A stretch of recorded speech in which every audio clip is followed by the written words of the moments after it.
करणं सुद्धा प्रारब्धात असावं लागतं. साधनेचा एक गुण आहे. श्रवण करणं साधना आहे, गायन करणं साधना आहे, मृदंग वाजवणं साधना आहे, बोलणं साधना, या ठिकाणी येणं सुद्धा साधना आहे.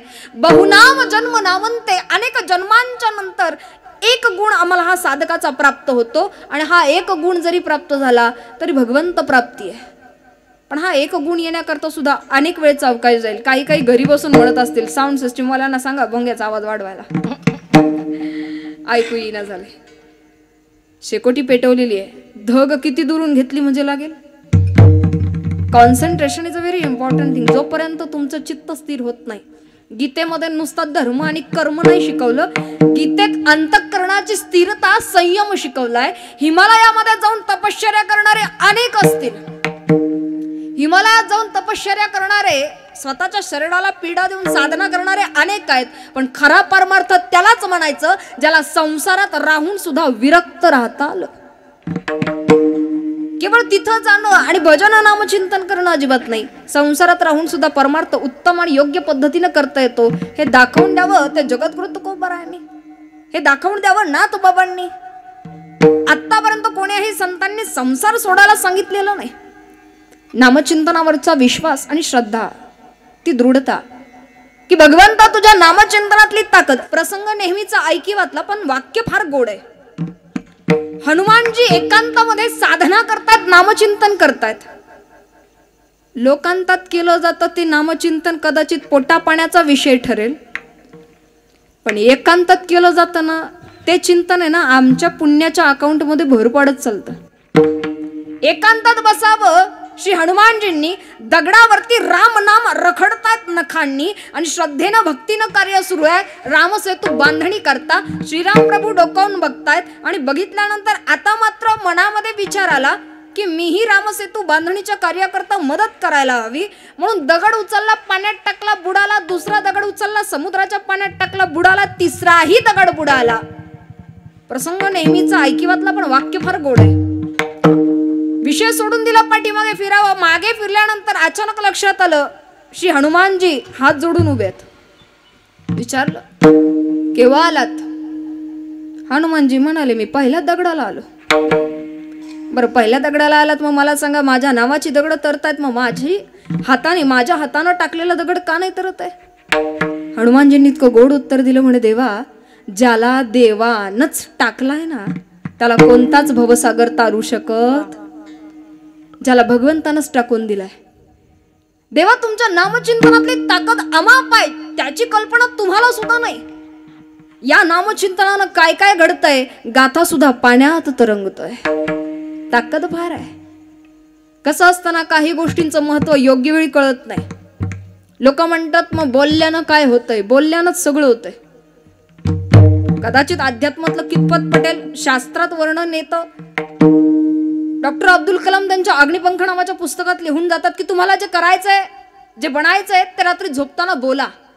ब्रह्मांड तुमची फ्रिक्वेन्सी पकडते, तुमच्या सकारात्मक नकारात्मक गोष्टी पकडते, ते कॅप्चर करते आणि रात्रभरात त्या अवकाशात भ्रमण करणाऱ्या गोष्टी आम्ही ज्या बोललेल्या होतो झोपताना, सकाळी उठल्यानंतर तेच मुखात येतं. पण जेव्हा मुखात येतं, ध्यानात येतं, तेव्हा मात्र ते 10 पटीनं अगदी त्याच्यात असलेली ताकद ही 10 पटीनं वाढलेली असते.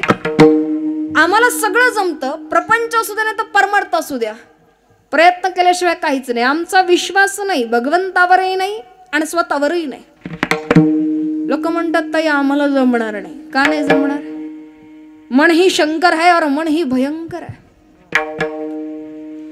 एका कैद्याला फाशीवरती द्यायचं, जेलर साहेबांनी विचारलं की का रे बाबा तुला असंही मरायचंय तसंही मरायचंय, मग आम्हाला ना तुझ्यावरती काही प्रयोग करायचे तर तू तुझं शरीर आमच्या वैज्ञानिकांना सोपवशील का? तू म्हणाला ठीक आहे, हरकत नाही. उभा जन्म काही पुण्य कमावलं नाही, थोडंसं पुण्य आता पदरात पडू देत. आता मात्र एका बंद खोलीत शासकीय इतमामात सगळ्या प्रोसेस पूर्ण झाल्या. काचेच्या बरणीत सर्प आणला जातोय. त्या वैज्ञानिकांना प्रयोग करायचा आहे. याला सर्प चावणार आहे, साप दंश करणार आहे आणि याचा मृत्यू होणार आहे. साप काचेच्या बरणीत आणला गेला, यानं ते बघितलं. डोळे बांधले गेले. त्या क्षणाला सर्प हातात असलेला माणूस बाजूला झाला आणि दुसरा माणूस उभा राहिला ज्याच्या हातात फक्त 2 सेफ्टी पिन आहेत. साप हातात असलेला माणूस बाजूला झाला, ज्याच्या हातात सेफ्टी पिन आहे तो पुढे आला. याचा हात पुढे केला गेला, सेफ्टी पिना टोचवल्या गेल्या, दौश केल्या टोचवल्या गेल्या आणि हा बाजूला झाला. पाहता पाहता खुर्चीत बसलेला माणूस कोसळला. मृत घोषित करण्यात आलं. पोस्टमॉर्टम केला गेला. त्या पोस्टमॉर्टमच्या रिपोर्टमध्ये कळालं का याच्या शरीरात त्या जगातल्या अत्यंत विषारी सर्पाचं विष होतं, जेणेकरून याचा मृत्यू ओढवला. पण साप चावला का? लासुरे होते ना तुम्ही पहिल्यापासून येत ना. साप चावला मग विष आलं कुठून? घोटाळा झाला का साप? त्याला सांगितलं गेलं तुला सर्प चावणार आहे. त्याच्या मनाची तयारी झाली. त्याच्या डोळ्यांनी नजरेनं बघितलं सर्प येतोय. मनाची तयारी झाली. डोळे बांधले गेले तरी स्पर्श ज्ञानानं जाणवलं. मनानं आज्ञा दिली शरीराला की हे बघ सर्प चावला, साप चावला, आता मर. मनानं आज्ञा दिली शरीराला तर अशक्य कोटीतली वाईट गोष्ट सुद्धा घडून आली. मग विचार करा, मनानं शरीराला चांगल्या आज्ञा कधीतरी देऊन बघा. जर अशक्य कोटीतलं वाईट घडत असेल तर शक्य कोटीतल्या चांगल्या गोष्टी का नाही घडणार? आम्ही बोलत नाही, प्रयत्न करत नाही. ज्या दिवशी मनापासून प्रयत्नाला सुरुवात होईल ना, मनापासून प्रयत्न, कारण तुम्ही किती सप्ताह करा, किती कीर्तनकार बोलवा, कितीही कीर्तनकार बोलवा, बोलणारा वक्ता लाख मोठा असू देत, पण परमार्थाची अनुभूती ना ही ज्याची त्यालाच घ्यायची. तुमचा परमार्थ तुम्हालाच जाणून घ्यायचा आहे. बोलणारे मार्गदर्शन करू शकतात, मात्र ऐकणाऱ्यांना ठरवायचं आपल्याला काय बनायचंय. जो त्याचं ऐकतो तो अर्जुन बनतो, बाकी सगळेच दुर्योधन. ज्यानं त्याचं ऐकलं. म्हणून नामचिंतनाची सुरुवात संत मांदियाळीने दाखवून दिली की कसं करायचं, काय करायचं, त्याची ताकद काय आहे, त्याचा महिमा काय आहे. पण आता मात्र त्याचा ध्यास किती लावायचा हे ज्याचं त्यानं ठरवायचं. म्हणून नाथबाबा म्हणतात या भगवंताच्या नामाचा महिमा, त्याची ताकद ना, त्याचा ध्यास रात्रंदिवस मनाला लागायला हवा. अभंगाचं प्रथम चरण. आवडे देवासे होय का प्रकार,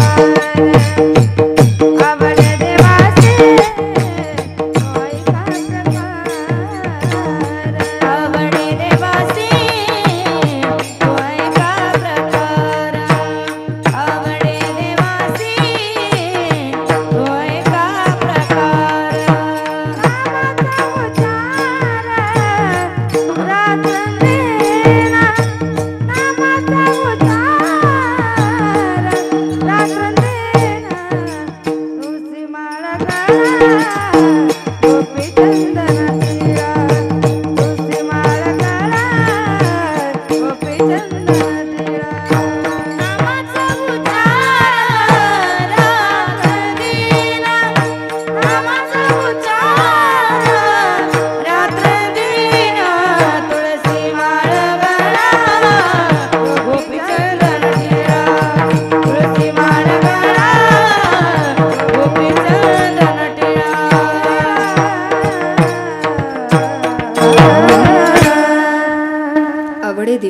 तो ऐका प्रकार. भगवंताला आवडणारा प्रकार. भक्तीची अनेक साधनं आहेत, नामचिंतनाची अनेक साधनं किंवा भक्ती मार्गामध्ये असणाऱ्या अनेक प्रकारांचं वर्णन येतं. पण भगवंताला आवडणारा प्रकार एकच, ते केवळ आणि केवळ नामचिंतन. कारण भक्तीची इतर साधनं जर करायला जाल तर एवढं सोपं नाही करणं. लोक कीर्तनाला आल्यानंतर हातानं टाळी लवकर वाजवत नाही. मग हिमालयात जाऊन बसल्यानंतर ते एवढं तपश्चर्या कोण करणार? एका पायावर उभं राहा, ते हात वरी करा, नाही का? मग नामचिंतन, मग त्याच्यात हिमवृष्टी, एवढं कोण सहन करणार? काय झालं ना, देवानं दुकान मांडलं होतं 4 युगांचं. 4 युगांचं दुकान आहे. पहिल्या युगात दुकान उघडलं, वस्तू जरा नाही का आता महाग आहेत. नवीनच दुकान आहे म्हटल्यावर वस्तू महागच असणार. आता मात्र देवानं दुकान उघडलं पहिल्या युगामध्ये सतयुग. भगवंत प्राप्त करणं अत्यंत कठीण. दुसऱ्या युगातलं त्रेतायुग, भगवंत प्राप्त करणं थोडं सोपं झालं.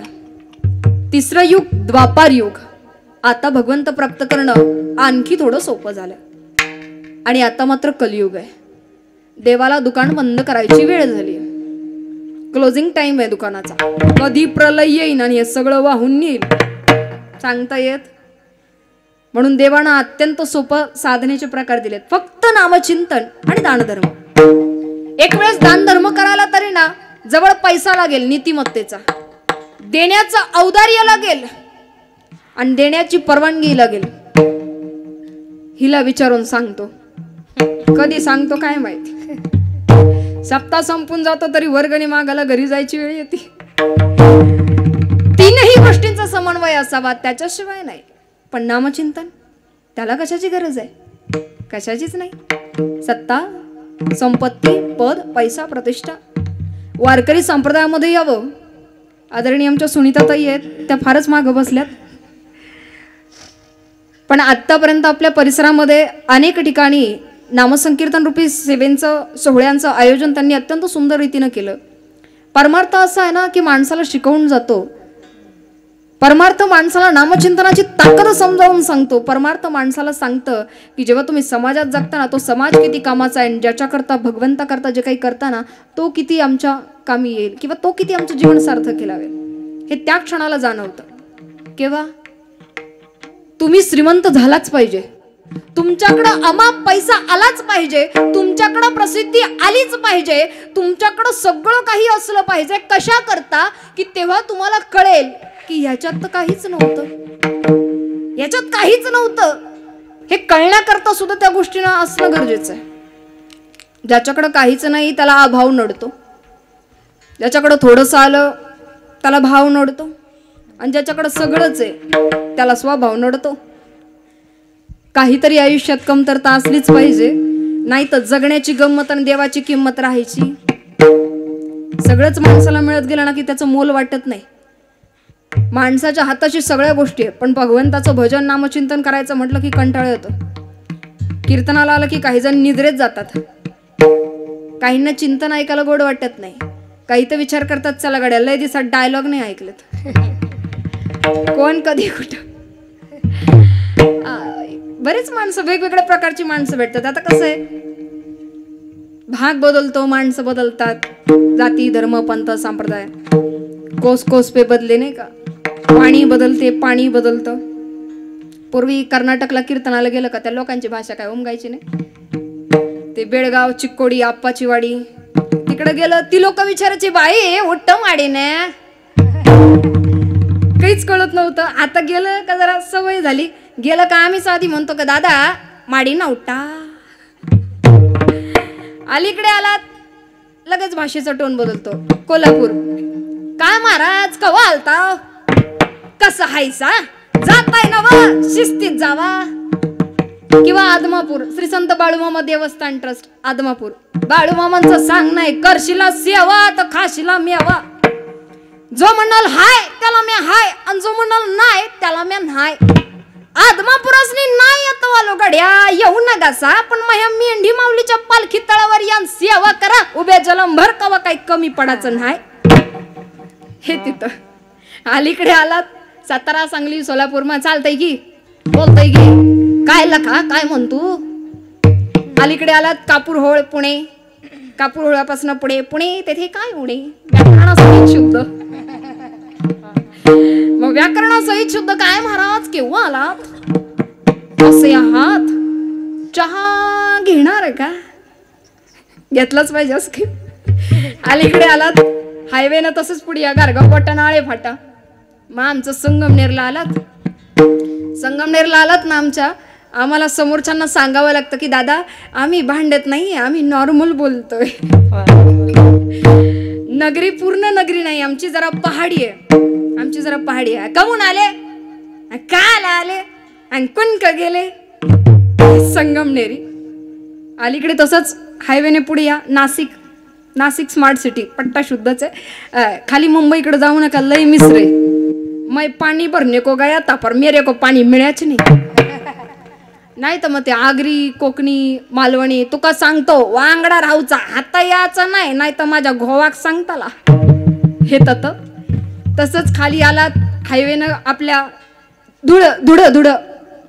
मग धुळ्याला आलात, मग आईराणी वराडी करजो खाजो बोलजो. पोट्ट सणान गाडी चालवता फपटा नाकात जाता पुरा बांगाचे. नाही का माय आडी आवाज नाही ना येऊन राहिला. तसंच खाली गेला. कीर्तनाच्या आधी चहा घ्यायची सवय. मावशीला म्हटलं मावशी जरा चहा ठेवा. मी फिरत फिरत थोडी माग खानदेशात गेल्यावर त्या मावशी मला म्हणत होत्या माय आवा बशिले ग तू टोंगळ्या दुखत्यान. मला तो प्रकार काय कळला नाही गड्या. मी आपली मांडणीतनं बशी काढली बशी धरली मावशी बशी.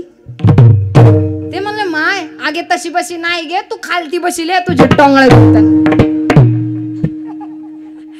आणि मग काय वरी आला तू वरी लातूर बीड मग तिकडं आधी इंगळे मग सगळे इंगळे बाबा सांगायचे बीडच्या भाषेत. म्हण का झालं माय एक जण एसटीत बसलं कंडक्टर कडनं तिकीट काढलं पण बाप्पा ती एसटीत नाही गेलं ते उतारलं एसटी निघून गेली. एसटी निघून गेली. हे एकटंच हसत होतं. मित्र आला आणि मित्राने विचारलं म्हणा का रे कहून हसत. ते म्हणलं कहून नाही हो माय मी कंडक्टरलाच फसिलं. कंडक्टरलाच फसिलं. अरे कस काय फसिलं तिकीट तर काढलं पण मी गेलोच नाही. तिकीट तर निघायचं का नाही तिकीट. हा तिकीट तर काढलं पण गेलो. हे जरा चिलटच म्हणलं ना दर तो तिकीट काढलं पैसे त्यानं घेतले नुकसान तुझं झालं त्याच्या काय बाच गेलं. तसं बोलणाऱ्यानं बोलावं ऐकणाऱ्यानं ऐकावं बोलणाऱ्यानं बोलावं ऐकणाऱ्यानं ऐकावं. नाहीच ऐकलं तर बोलणाऱ्याच्या बाच काही जात नाही. येथे कोणाचे काय बागेले येथे कोणाचे काय बागेले येथे कोणाचे काय बागेले येथे कोणाचे काय बागेले येथे कोणाचे काय बागेले येथे कोणाचे काय बागेले येथे कोणाचे काय बागेले येथे कोणाचे काय बागेले त्याचं ध्यान या नाही केले. येथे कोणाचे काय बागेले येथे कोणाचे काय बागेले येथे कोणाचे काय बागेले तरी दुसरा येईल हे जरी नाही कळलं.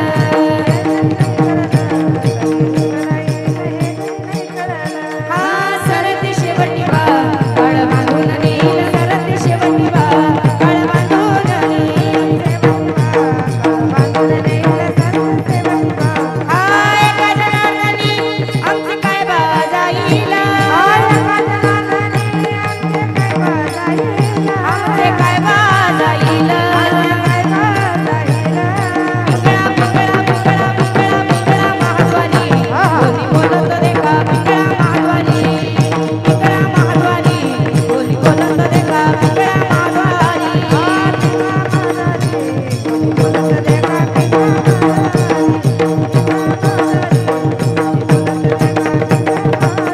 करुणी उचित करुणी उचित प्रेम गाडी टाळी दयात दान मागायास आलो दान मागायास दान मागायास आलो दान मागायास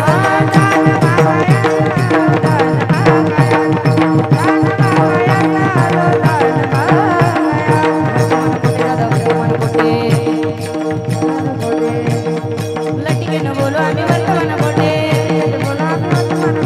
लटिकेनं बोलो आम्ही वर्तमान कोटे सुयागे विबगे दाताचं दातवण घ्या ग कोणी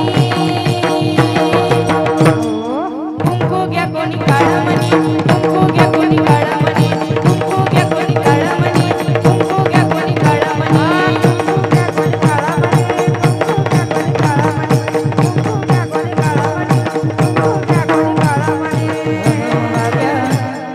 शुभम भाग्य शुभम भाग्य शुभम भाग्य हे मन सावध होनी भजनी लागा देवा कर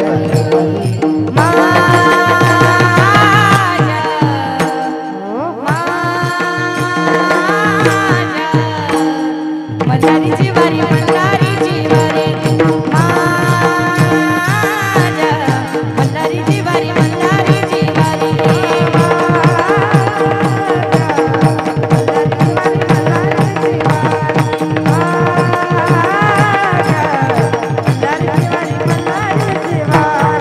निर्गुण निराकार दादा माहूर माझे गाव निर्गुण निराकार दादा माहूर माझे गाव शकून शकून शकून शकून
थिरकतात.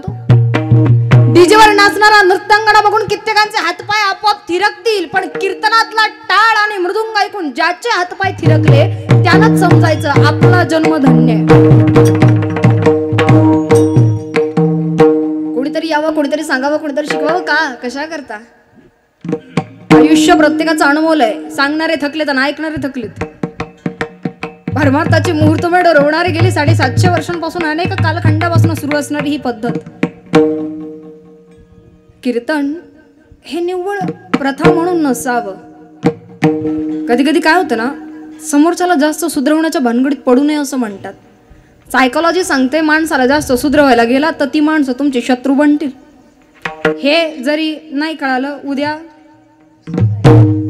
हे नाही कळालं उद्या दुसरा कोणतरी बोलणारा बोलावं, ऐकणारा ऐकावं सांगितलं ना. बोलणारा वक्ता कोणी असू देत, कधी कुणाच्या दिसण्यावर जाऊ नका, कधी कुणाच्या वयावर जाऊ नका. अरे काय सांगावं भगवंत, कधी कुणाच्या मुखातनं काय वदवून घेईल आणि तुम्हाला आम्हाला दृष्टांत देऊन जाईल. बोलणाऱ्या वक्त्याच्या मुखारविंदातनं एखाद वाक्य असंही यावं की नकळत भक्तीची बीज आमच्यात रोवली जावेत. काय सांगावं, कोणतं वाक्य आम्हाला आत्मोद्धाराकडे घेऊन जाईल. माणसाच्या मनाला लागलेली नामचिंतनाची सवय ना, ही नेहमी परमार्थाच्या वाटेवरती एक साधनेचं फळ देऊन जाते. विश्वास ठेवा. वाईट गोष्टींवर प्रचंड विश्वास आहे. वाईट गोष्टी फिरून येतात. लोक म्हणतात ना की एखाद्या गोष्टीचं फळ मिळतंच आणि मिळतंच सकारांत भाषेत. सद्गुरू धुंडा महाराज देगलूरकरांची नामचिंतन परंपरा आदरणीय चैतन्यजी महाराज देगलूरकर वर्णन करतात.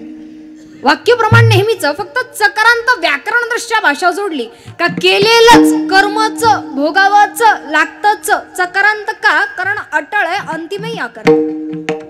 वडिलांनी त्रास दिला, मुलगा वैतागला, बापाला पाठीशी घेतलं आणि लांब नेऊन सोडलं. ऐकताय ना लासुरे? बापान त्रास दिला, पोर वैतागलं, बापाला पाठीशी घेतलं आणि लांब नेऊन सोडलं. थाप जरा कमी टाका. लांब नेऊन सोडलं पण कसं असतंय मी नाही सांगत बरं, ते महाराज सांगतेत. म्हातारी माणसं मांजर किती बी लांब नेऊन सोडा.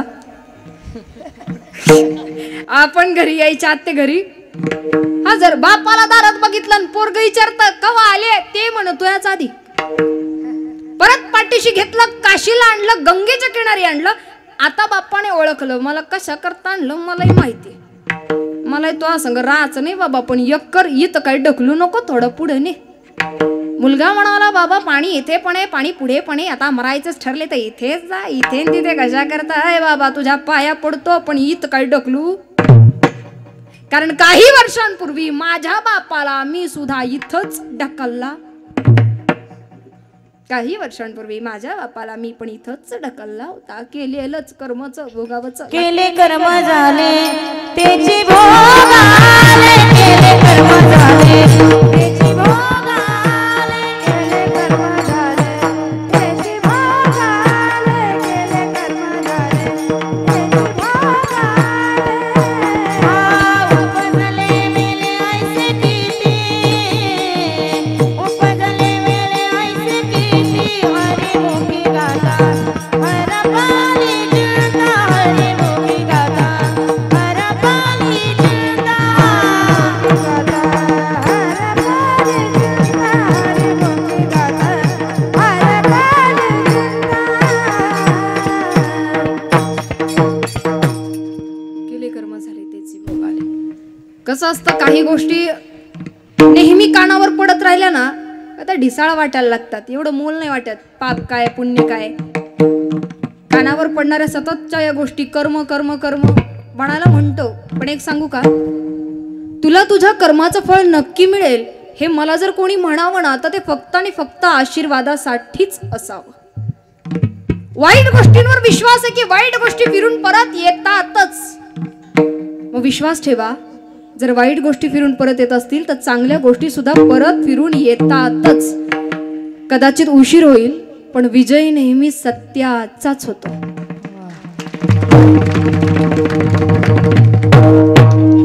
चांगलं रुजायला वेळ लागतो, पण एकदा रुजलं ना का मग त्याचा वेलू गगनावर जायला वेळ लागत नाही. आणि एकदा तिथपर्यंत पोहोचलं यद्गतवान तद नाही का निवर्तनते तद्धाम परमम मम. एकदा तिथं गेलं की पुन्हा माघारी. आणि हे जाणीव ही जाणीव ना परमार्थाची जेव्हा येते ना की अरे त्याच्या चरणाशी जे सुख आहे ना ते बाकी कुठे नाहीये. त्याच्या नावाची गळ्यामध्ये असणारी तुळशीची माळ.